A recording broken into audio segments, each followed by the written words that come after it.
buenas intenciones que yo tenga me van a dar los mejores resultados. Porque muchas veces, aunque las buenas intenciones son buenas, valga la redundancia, no están de acuerdo al plan de Dios y entonces traen como consecuencia malos resultados. Y muchas veces uno se pregunta, ¿por qué? ¿Por qué si yo lo hice con tanto amor, con tanto esfuerzo, con tanta dedicación y no me dio el resultado anhelado? Bueno, pues no, es que no estaba dentro del plan de Dios que sucediera eso. O no era el momento oportuno para que sucediera. Así es que hoy vamos a ver, dentro de la misma programación del reposo del sábado de Dios, vamos a ver un programa que se llama Buenos motivos, pero malos resultados. Así es que entonces vamos a desarrollar el tema durante esta hora, que el Señor quiera estar con nosotros y que comparta con nosotros toda esta enseñanza para que llegue a nuestros corazones, a nuestros hogares de la mejor manera posible. Así es que entonces, pero como siempre, antes vamos a elevar una plegaria al Señor para que Él nos ayude a nosotros, a mí aquí a desarrollar el programa y a ustedes a poderlo escuchar, asimilar y poner en práctica. Bueno, comparta con nosotros esta oración. Amantísimo Padre, hoy estamos de nuevo aquí reunidos de la mejor manera posible, Padre eterno, para agradarte, para tratar de devolverte un poquitito de todas las bendiciones que nos das, para que sepamos que siempre, sepas que siempre estamos compartiendo contigo, y aunque nosotros sabemos que siempre estás en todo y que sabes todas las cosas que nosotros hacemos, pero queremos recordártelo para decirte que te amamos, que te necesitamos, que te glorificamos, que te adoramos y que no te apartes, pero ni un milímetro de nosotros, para que nosotros podamos seguir nuestro camino de luz hacia ti, Señor, y que vayamos de gloria en gloria y de victoria en victoria. Te damos gracias, Padre eterno, en el nombre de Cristo Jesús. Amén. Bueno, Satanás se complace. Él se complace definitivamente cuando tiene adormecida a una iglesia. Cuando la iglesia ya se conformó con las enseñanzas que había adquirido, cuando ya no quiere prosperar, cuando ya se siente satisfecha, está en un estado de gratificación, está en un estado de somnolencia, de complacencia propia. Como dijo la iglesia de la Odisea, estoy rica, nada me falta, tengo de todo. Así es que entonces, ¿para qué me voy a preocupar más? Ya no me preocupo más. Ese es el momento oportuno para Satanás. Y se siente bien complacido cuando nosotros llegamos a esa circunstancia. Los que han servido mejor son las personas que se han consagrado para salvaguardar y promover los mejores intereses de Dios y de su iglesia, sin importar lo que cueste. Por esto Cristo advirtió que cuando los hombres los persiguieran y mataran a los fieles seguidores, pensarían que por eso estaban sirviendo a Dios. Muchas veces creemos que acusar a una persona, perseguirla, ametrallarla, estamos sirviendo a Dios. Y tal vez son buenas intenciones, porque queremos que esa persona cambie, queremos que esa persona se consagre a Dios. Pero no es el tiempo de Dios. O no es la mejor solución, no es la mejor idea hacerlo de esa manera. Vamos a la primera imagen, Juan 16:2. Juan 16:2, que dice, 2 y 3, os expulsarán de las sinagogas, y aún viene la hora cuando cualquiera que os mate pensará que rinde servicio a Dios. Y harán esto porque no conocen al Padre ni a mí.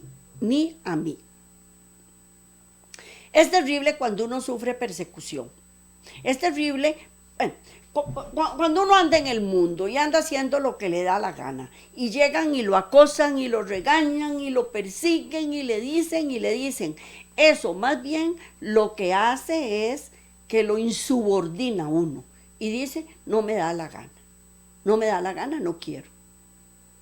Es una forma correcta, pero no es la idónea, ¿verdad? Bueno, eso por un lado. O por otra parte, si yo estoy en los caminos del Señor, que me quieran explotar y pedirme más y más y más de lo que yo estoy dando.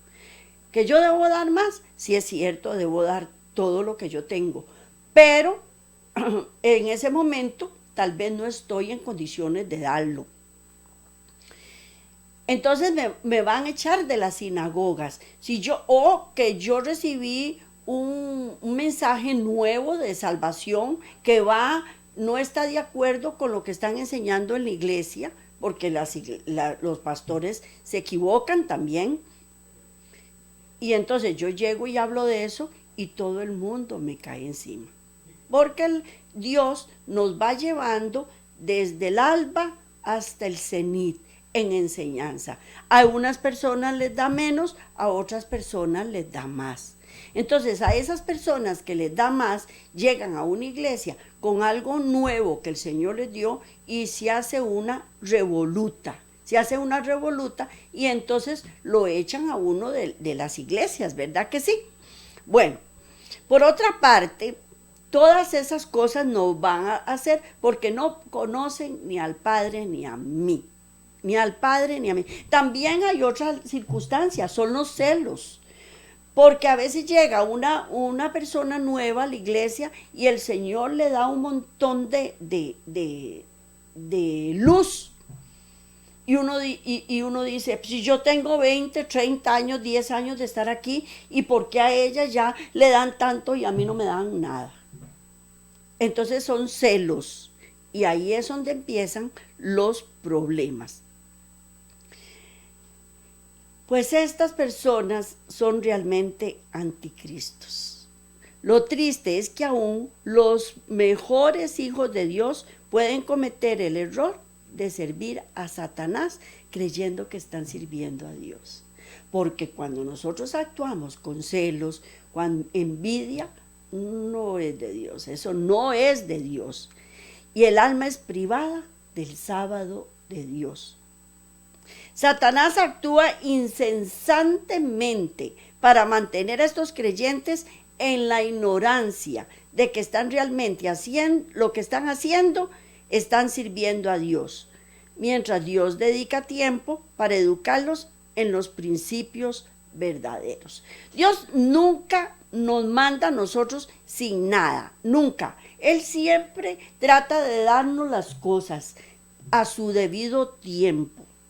A su debido tiempo, pero Satanás siempre se mete para robar, para matar y para destruir y para tergiversar también y para que uno tal vez es una verdad y uno la contamina con otras creencias que Satanás pone en nuestra mente.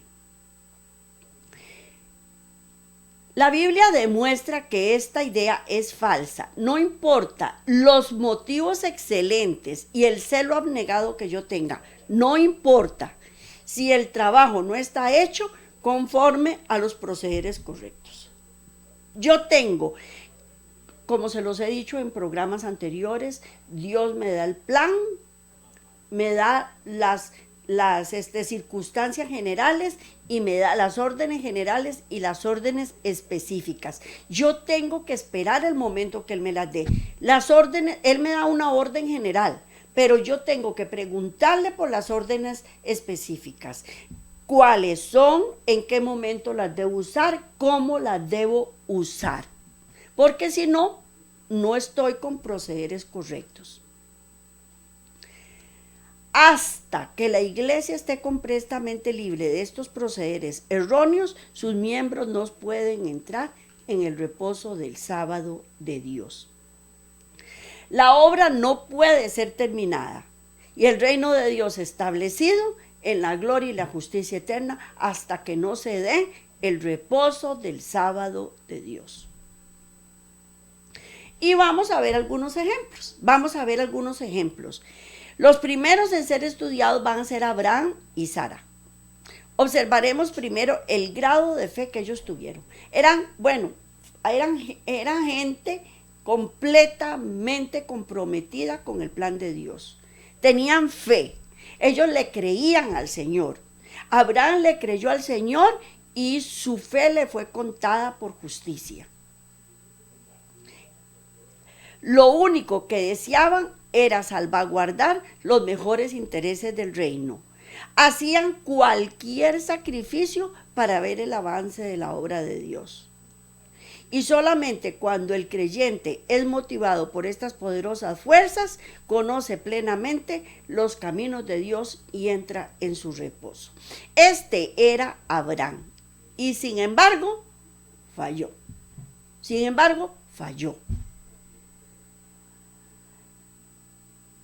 La pareja patriarcal fue ignorante de los caminos de Dios y de la posición de la ley. Por lo tanto, dieron pasos que no fueron planeados por Dios y por consiguiente sirvieron a Satanás. Qué delicado que es todo esto, porque uno se pone a estudiar a Abraham y cómo es posible que en ese momento, con un poquitito que se desvió, ya él, en lugar de servir a Dios, estuviera sirviendo a Satanás. La intensidad de su celo, la pureza de sus motivos y su diligente anhelo de no hacer nada para retardar la causa de Dios, no simplificaban los efectos de lo que hicieron. Hasta hoy, hasta el día de hoy, la maldición de estas acciones está todavía con nosotros, en una lucha interminable entre judíos y árabes, por un error que se cometió. Abraham fue un hombre de mucha fe, eso nadie se lo puede quitar. Esto queda demostrado cuando abandonó su tierra natal, cuando él salió de Ur de los Caldeos, sin saber hacia dónde iba. Fue un gran sacrificio que él hizo, ellos vivían en una ciudad fabulosa, increíble, de riqueza, de prestigio, de todo vivían ahí. Estaba estratégicamente ubicada en el valle del Éufrates. Estaba bajo la capital, bajo el reino de Mesopotamia. Eran tierras fértiles, abundantes, verdes, y que ofrecían a Abraham un futuro brillante. Y sin embargo, Dios le dice, sal de tu casa y de tu parentela. Y Abraham lo hizo, haciendo un gran sacrificio, porque no es fácil dejar al papá, a la mamá, a los hermanos, las propiedades, todo lo que uno tiene, dejarlo atrás para ir a aventurar, porque en ese momento para él era una aventura. Qué difícil es romper los lazos familiares, los compañeros de infancia, de adolescencia. Pero Abraham y Sara dejaron el próspero Ur a favor de la tierra desconocida de la promesa. Vamos a la siguiente imagen, Hebreos 11:8.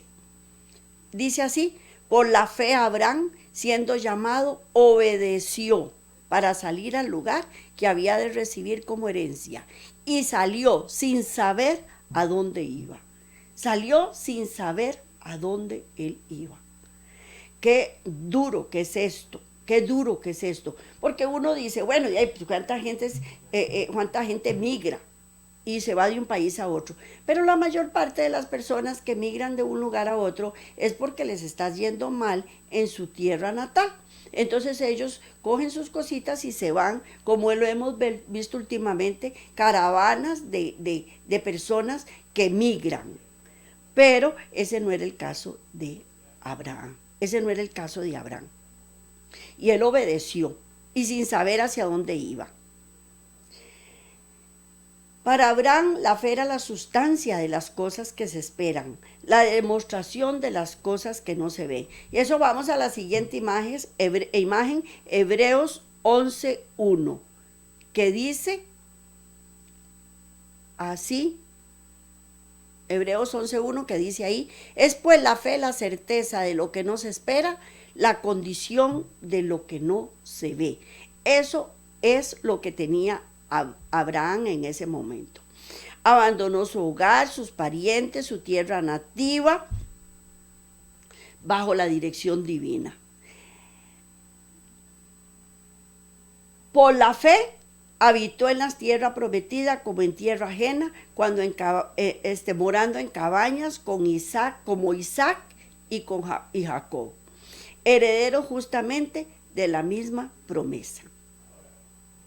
Él no soportó una prueba ligera. No fue una prueba ligera, porque todos me pueden decir, de ahí sí, pero él salió porque sabía que iba a tener mucha plata y mucho ganado y mucha servidumbre y tenía de todo, nada le iba a faltar. No, él en ese momento no sabía nada.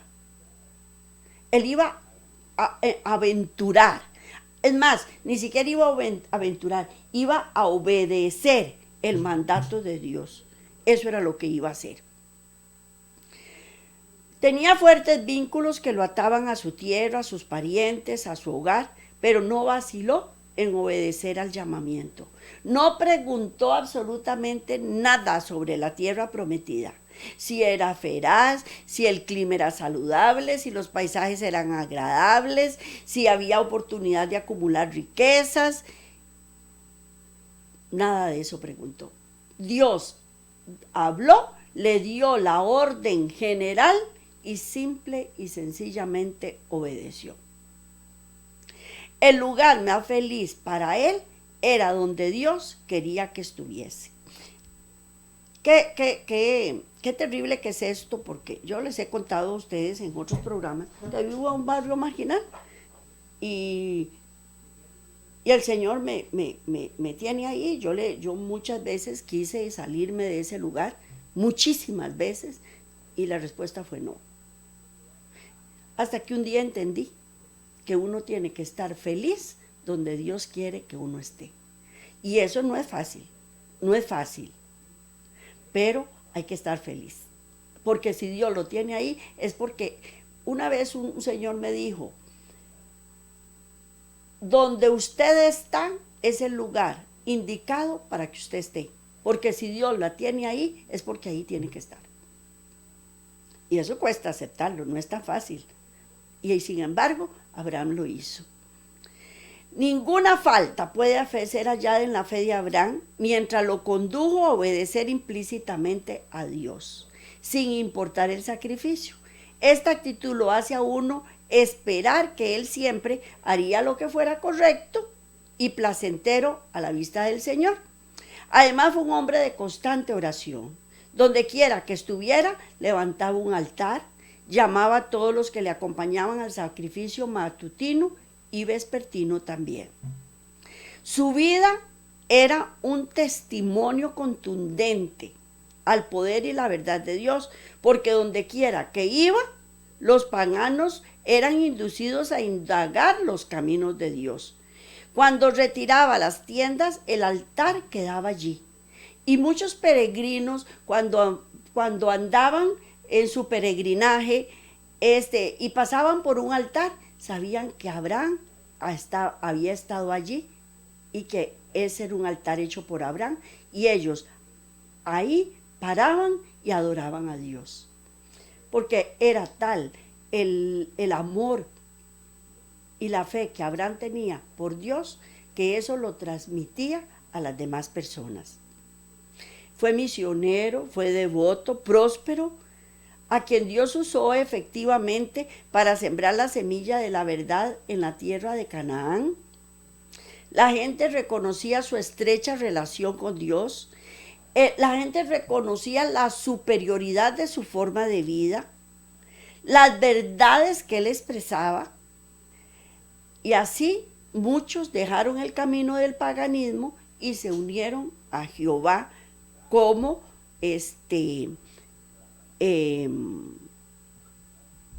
¿cómo se llama? Ay, espérese un momentito porque aquí cometí un error en la computadora y no sé cómo hacerlo para que se me haga la letra, ya, para que se me haga la letra más grande, las hice muy chiquiticas.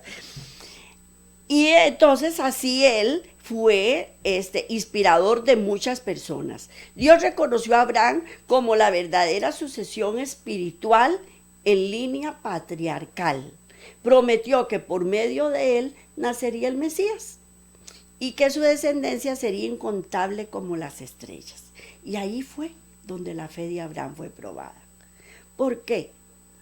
Porque él estaba obsesionado, se obsesionó con tener un bebé para continuar con la descendencia y la línea hacia el Mesías. Vamos a la siguiente imagen. En Génesis 15, del 5 al 6. Dice, y lo llevó fuera y le dijo, mira ahora los cielos y cuenta las estrellas, si las puedes contar. Y le dijo, así será tu descendencia. Y creyó a Jehová y le fue contado por justicia. Qué emoción debe haber sentido Abraham en ese momento de pensar que iba a tener descendencia cuando su esposa era estéril. Era una gran promesa que le estaba dando Dios en ese momento. Y a partir de ese momento, Abraham y Sara se propusieron al cumplimiento de esta promesa. Para ellos la honra y la gloria de Dios eran los asuntos de primera y más elevada consecuencia. Oraban y esperaban con ansiedad el cumplimiento de la promesa. Pero pasaron décadas y décadas y no había evidencia de que se cumpliera. Qué terrible que es la demora, qué terrible. La persona más paciente puede llegar a sufrir. Sobre todo cuando es algo que uno anhela, cuando uno lo desea con todo el corazón.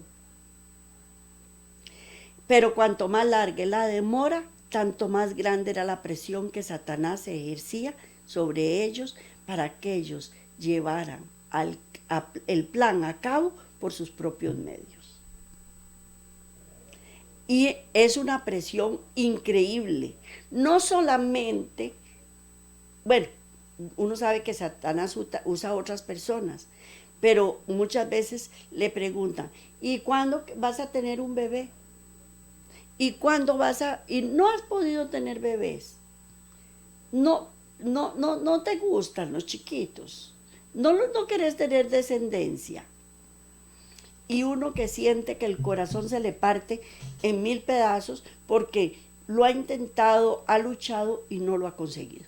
Bueno, ese no es mi caso porque yo, gracias a Dios, el Señor me premió con 5 hijos maravillosos, pero sí he tenido amistades de que no han podido engendrar, no han podido tener hijos y el sufrimiento es bastante fuerte, Entre más sea la devoción, tanto más ellos deseaban el cumplimiento de la promesa, pero estaban en mucho peligro de dar pasos que se equivocarían y queriendo hacer el trabajo de Dios a través de su propio modo. Y Satanás es un experto en invertir los grandes poderes que Dios ha puesto en direcciones equivocadas. Basta que Dios le haga una promesa a uno para que Satanás se meta a ver cómo hace para que uno cumpla su plan a mi manera. y voy directo al fracaso y a la equivocación. Cuando Sara finalmente propuso a Abraham que tomara a Agar por mujer para que fuera la madre de su hijo, y Abraham aceptó la proposición, en ningún sentido ellos eran rebeldes contra el Altísimo. Ellos creían que estaban ayudando a la causa de Dios. Ellos creían en Dios, amaban su causa, estaban preparados para hacer cualquier sacrificio por Él. Dedicaban mucho más tiempo a la oración, eran devotos misioneros y nada más deseaban que edificar el reino de Dios en justicia.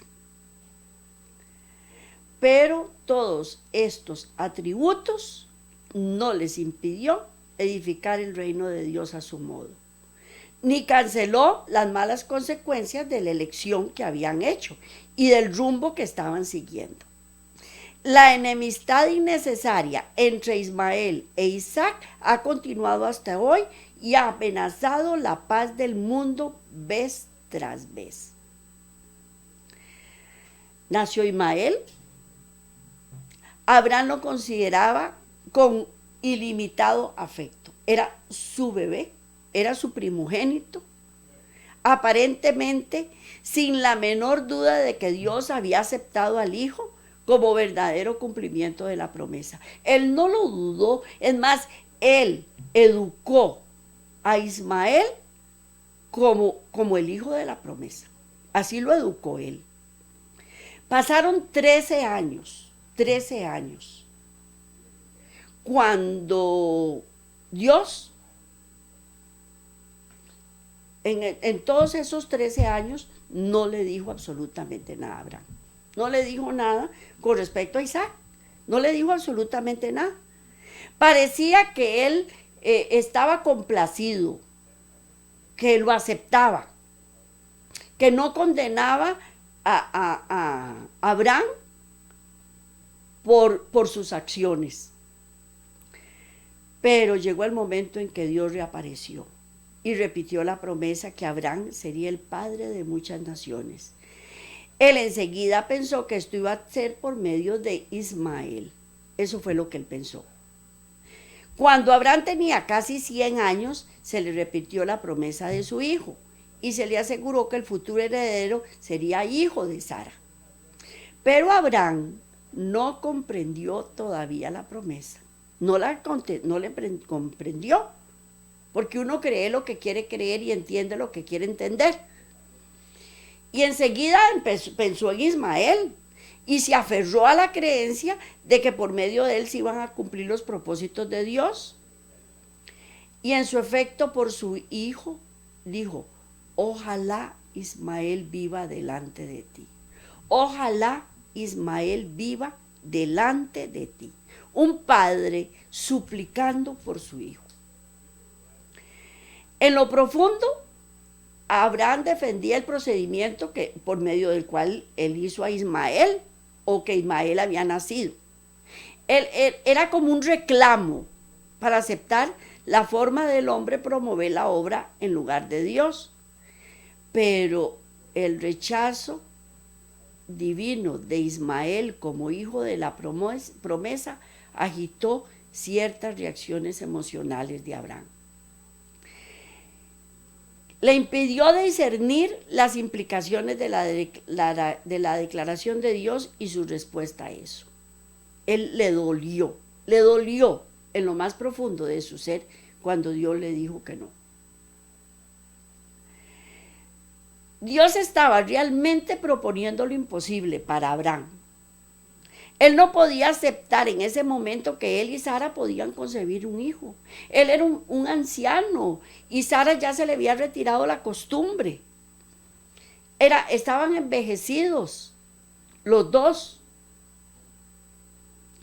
Después se preguntó por qué Dios había tardado tanto en esperar esto. ¿Por qué? ¿Cómo irán? Bueno, si en la actualidad sucediera eso, me imagino que los doctores llegan y le dicen a uno: tiene que abortar el bebé porque ese bebé le van a hacer con un montón de taras hereditarias. Y sin embargo, Dios estaba ahí. Y Abraham era un viejecito también. Se preguntaba por qué Dios había esperado tanto. Cuando Dios le declaró la promesa que Abraham tendría un hijo por medio de Sara, entonces Abraham cayó en su rostro y rióse y dijo en corazón: a hombre de 100 años ha de nacer hijo, y Sara ya de 90 años ha de parir. Y eso lo encontramos en la siguiente imagen, Génesis 17, 17. Génesis 17, 17. Es 17 al 19. Me gusta a veces poner un poquitito más para ampliar el tema. Y entonces Abraham se postró sobre su rostro y se rió. Y dijo en su corazón: a hombre de 100 años ha de nacer hijo, y Sara ya de 90 años ha de concebir. Y dijo Abraham a Dios: ojalá Ismael viva delante de ti. Respondió Dios: ciertamente Sara, tu mujer, te dará a luz un hijo, y llamarás por su nombre Isaac, y confirmaré mi pacto con él como pacto perpetuo para sus descendientes después de él. Qué duro para Abraham en ese momento, no porque él rechazara a Isaac, jamás, sino que él había puesto toda su fe en que el hijo de la promesa era Ismael. Enseguida, después de que él había adoptado esta posición de incredulidad, por la exclamación salió de sus labios: ojalá Ismael viva delante de ti. Incapaz por fe de percibir lo que Dios le estaba prometiendo, lo que el Señor podía realizar. Si el nacimiento de la promesa debía ser por medio de otro hijo, entonces no había esperanza de que Isaac naciera. Toda esperanza terminaría con el plan de salvación. No podía ser a través de Ismael, tenía que ser a través de Isaac. Pero Abraham estaba ceñido en que tenía que ser por medio de Ismael. Y si Dios aceptaba a Ismael, entonces todo el plan de salvación quedaba eliminado. Para ellos había sido, imagínense lo que fue para Sara, pensar que su esposito se iba a ir con otra mujer, a Agar, que naciera el hijo de Agar, no engendrado ni parido por Sara. Debe haber sido un dolor muy profundo para Sara. Pero ellos solo tenían un motivo en su mente: la prosperidad de la causa de la verdad, y así evitar el fracaso de las provisiones de Dios para la salvación de la humanidad. Dios había fracasado en el plan, según ellos, ¿verdad? Según ellos, y ellos tenían que ayudarle a Dios, porque si Sara no podía, entonces podía Agar, pero no era el plan de Dios. Él y Sara creían que en Dios y en su obra estaban seguros que Él felizmente erradicaría el mal del universo. Los había separado del paganismo y eran aceptados por Jehová como la verdadera iglesia de ese tiempo. Todo eso ellos estaban completamente convencidos y seguros. No había ningún problema con sus creencias. Pero con la demora, ellos quisieron ayudar a Dios. Adoptaron procederes incorrectos, pero tenían buenos motivos. Y justo carácter servían para santificar el proceder adoptado. Y con seguridad, debido a que todo lo que habían hecho por Dios, el Omnipotente lo debía aceptar, y el producto de su trabajo, que era Ismael. Ellos estaban plenamente convencidos de que el esfuerzo que habían hecho era aprobado por Dios y que Ismael iba a ser aprobado por Dios. Esa es una forma falsa de razonar los hombres, y siempre lo creemos. Siempre, en todo momento, cuando las cosas no nos están saliendo como nosotros queremos, entonces buscamos planes alternativos y hacemos cosas que no debemos hacer para ayudar a Dios y sin esperar. Él no se dio cuenta que al establecer estas actitudes de fomentar la causa de Dios por sí mismo, había creado una falsa religión. Uy, qué fuerte que es esto. Qué fuerte que es esto, porque uno cree que los motivos son buenos y que las decisiones que estamos tomando son las correctas, pero estamos formando o creando una falsa religión. Si Dios aceptaba a Ismael, reconocía un gobierno de muerte y por medio del cual la salvación de la humanidad no podía ser lograda. No es suficiente solo tener fe. Junto con ella debe estar la aplicación inteligente de los procederes correctos. Solamente de esta manera puede ser edificado el reino de Dios, del modo divino. Debido a esto, Dios decidió otorgar la herencia prometida al primer hijo del patriarca. Él se negó a dar la herencia prometida a Ismael, porque no había lugar para los planes de Abraham, ni para los procederes humanos. No había lugar. Únicamente Él tiene el poder para cumplir sus promesas. Únicamente Dios tiene el poder para cumplir las promesas. Nosotros no podemos. Nosotros no podemos. Vamos a la siguiente imagen. Vamos a Génesis 17, 19 al 22. Vamos a Génesis. Dice así. Entonces Abraham se postró sobre su rostro y se rió y dijo en su corazón: a hombre de 100 años ha de nacer hijo, y Sara ya de 90 años ha de concebir. Y dijo Abraham a Dios: ojalá Ismael viva delante de ti.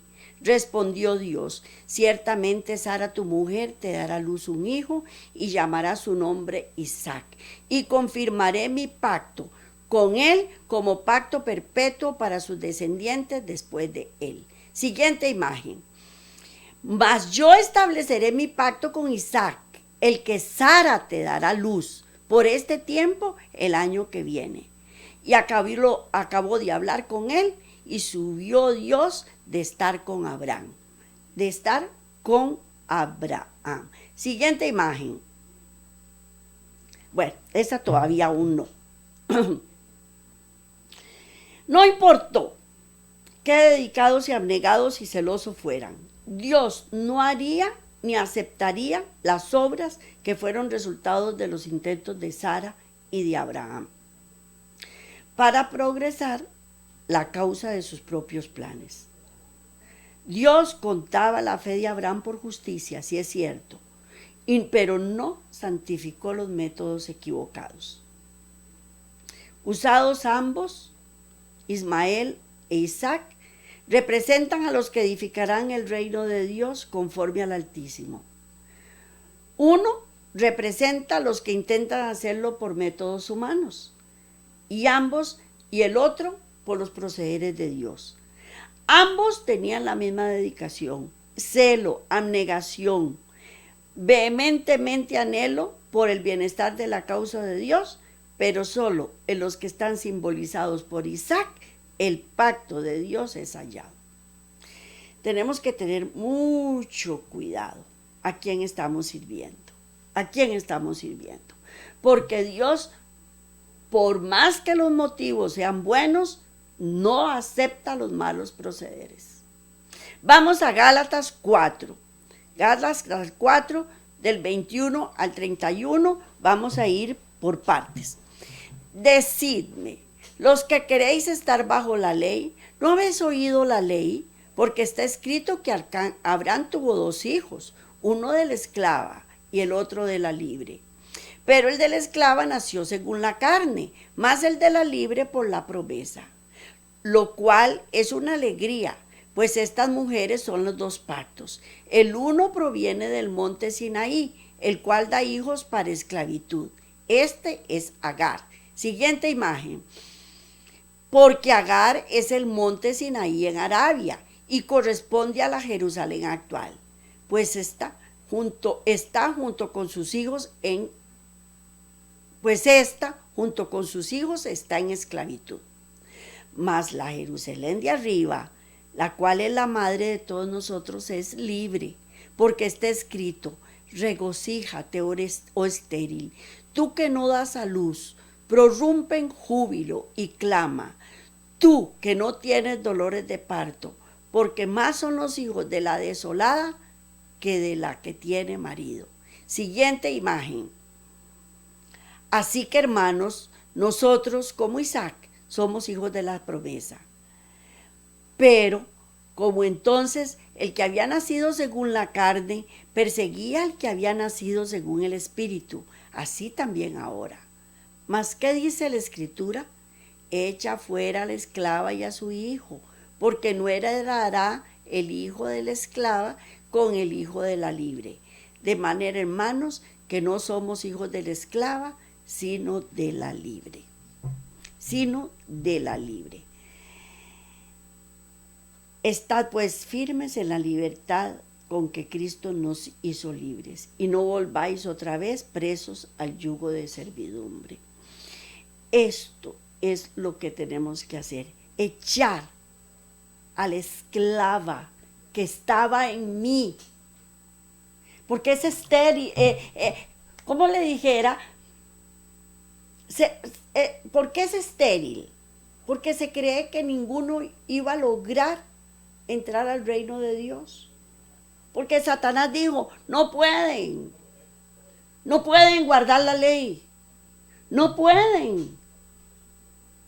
Dios es injusto, Dios es malo, no va a dar frutos.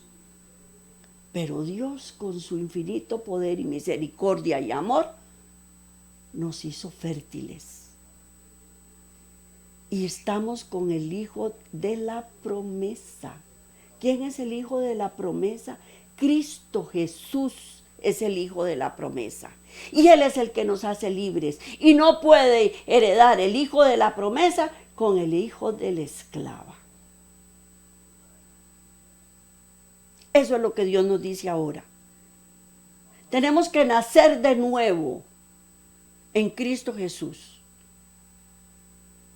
Tenemos que tener un nuevo nacimiento para poder salir adelante. Y solo Cristo Jesús nos puede dar eso. Solo Él, para que tengamos el Hijo de la promesa en nuestros corazones, que es Cristo Jesús. Ser nacido en la carne significa ser el producto de ideas humanas. Todo proyecto humano emprendido sin recibir primero las instrucciones de Dios cae en esta categoría, la cual tiene dos subdivisiones. Hay un artificio por medio del cual se buscan las formas de formar sus propios imperios, y por otro lado, donde los hombres se dedican a edificar el reino de Dios. Y la paternidad de Abraham en Isaac cae en esta segunda clasificación. Desde luego, el hijo común y corriente de Dios acepta que sus caminos son diferentes al de los incrédulos. Él nota que no come semejante a ellos, no comparte con el mundo sus alegrías y es cuidadoso de no deshonrar las horas sagradas del sábado. Todo esto fue verdad en Abraham. Sin embargo, en su esfuerzo de establecer el reino de Dios, siguió procederes que Dios no podía aceptar. Él no podía aceptarlos. Abraham tenía dificultad para aceptar el rechazo de Dios por Ismael. Él pensaba acerca de su fe, su abnegación y devoción a la causa de Dios, y el hecho de que no había hecho todo por el reino de Dios, de que lo había hecho todo por el reino de Dios. Pero no hay excusa para formular estas conclusiones, porque cuando Jehová trató con Abraham, lo que él pudo y no pudo aceptar, y cómo él obró y por qué, claramente fue registrado para todo el tiempo. Él lo que estaba haciendo era confirmándonos que la única manera que un reino de Dios puede ser establecido es conforme a los procederes fijados por la ley. Cualquier cosa que nosotros hagamos aparte no tiene lugar. Vamos a Gálatas 4:30. Gálatas 4:30. A ver qué nos quiere decir Dios con esta palabra. Gálatas 4:30, para ver si no está. Aquí. No está. 4:30 dice: ¿Vas qué dice la escritura? Echa fuera a la esclava y a su hijo, porque no heredará el hijo de la esclava con el hijo de la libre. Eso es lo que Dios nos dice. Echa fuera a la esclava y a su hijo, Génesis 17:21, ya lo habíamos leído también. Génesis 17:21 está entre las primeras imágenes. Dice así: mas yo estableceré mi pacto con Isaac, el que Sara te dará luz por este tiempo, el año que viene. ¿Ok? Aun cuando Dios podía profetizar que Ismael llegaría a ser una gran nación, porque llegó a ser una gran nación hasta el día de hoy, sin embargo enfatizó: yo estableceré mi pacto con Isaac. Cuando Dios declaró que haría de Ismael una gran nación, no estaba haciendo concesiones al conmovido y afligido patriarca, ni estaba accediendo ante la petición de Abraham de que Ismael viviera delante de él. Estaba profetizando el resultado de la posición permanente en la humanidad de procurar establecer el reino de Dios en sus propios términos. Esta determinación comenzó con el querubín cubridor, Lucifer, y se ha extendido a toda la humanidad. Solamente los que han practicado los principios del sábado de Dios han escapado de estos procederes. Satanás deseaba ser una parte del reino de Dios, pero en sus propios términos y conforme a sus procederes. Así es que tenemos que tener mucho cuidado, porque cuando estamos en busca de mis procederes y lo que yo quiero y lo que me da satisfacción a mí, estoy actuando exactamente como Satanás. Como no tuvo lugar para esto en el cielo, más del que había sido para Ismael de ser el hijo de la promesa, Satanás había de ser arrojado del cielo justamente como Agar e Ismael, cuando finalmente fueron separados del hogar de Abraham. Esta separación fue demasiado difícil entenderla, tanto para Ismael como para Agar como para Abraham. Fue muy difícil, aún por los ángeles fieles, y no fue sino hasta el Calvario que sus ojos fueron finalmente abiertos para ver que no importa lo enorme del celo, la indignidad de los motivos, no hay lugar en el reino de Dios para los que fomentan a su agrado. Así como para Agar, Ismael y Abraham fue tan difícil ser expulsados, desechados, así fue muy difícil para Satanás. Pero no se arrepintió. Él no se arrepintió. Él siguió con sus malos procederes y no le interesó agradar a Dios. Lo único que él quería era agradarse a sí mismo. Tenemos que tener mucho cuidado con esto, porque por lo general, y más en la actualidad, usted oye en la actualidad: yo me lo merezco. Yo tengo que disfrutar la vida. Yo tengo que hacer lo que yo quiero. Yo tengo que complacerme. Yo tengo que quererme, porque piensan que ese es complacer mi ego, complacer mis intransigencias, complacer mis debilidades, es quererme. Y no es cierto. Quererse es cumplir con el plan de Dios. Eso es quererse. Porque es lo que nos garantiza la vida eterna es el que nos garantiza que vamos a estar con Él. Y por más que los procederes sean los buenos procederes, eso nos trae malas consecuencias. Vea a Abraham cuánto sufrió por eso.